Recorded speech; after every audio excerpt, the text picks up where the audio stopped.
Hello guys, good morning, may buntag, may adlaw sa inyong tanan. Good morning sa inyong tanan. Sa lahat sa mga palutong, good morning.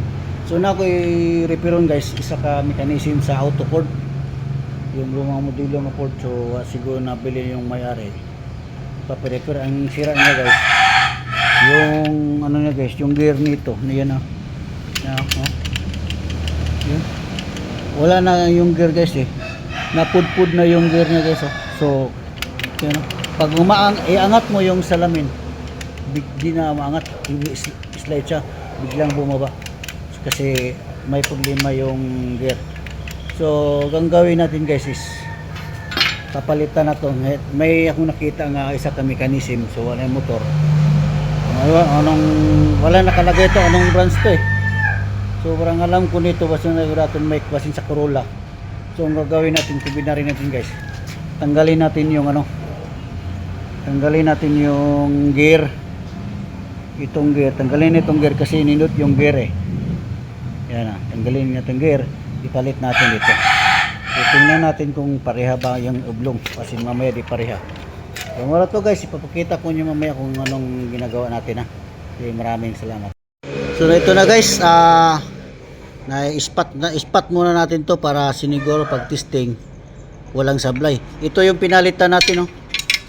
Si mga ano na yung mga ngipin na basag-basa, ano na, mababa na, di katulad nito maganda oh. Pinalit natin.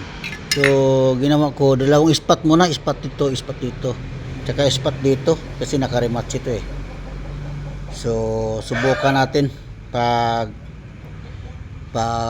takbo kung tatakbo na ba. Paki-video pare ko eh. Kung ano, subukan natin ito kung okay na ba, madadaan na ba. Gawin natin ito ng linya positive negative kasi pagtara naman ito eh. So okay, tubula, masagad sa tubula guys. Ito yun. Tapos balik ka na naman.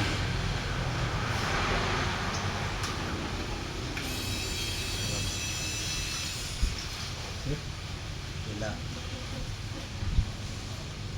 Hindi lang pang 100% lang guys ha.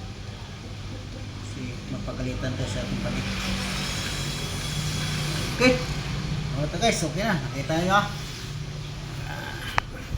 Palihog lang o subscribe guys, follow and share sa YouTube natin, Triple M Vlog.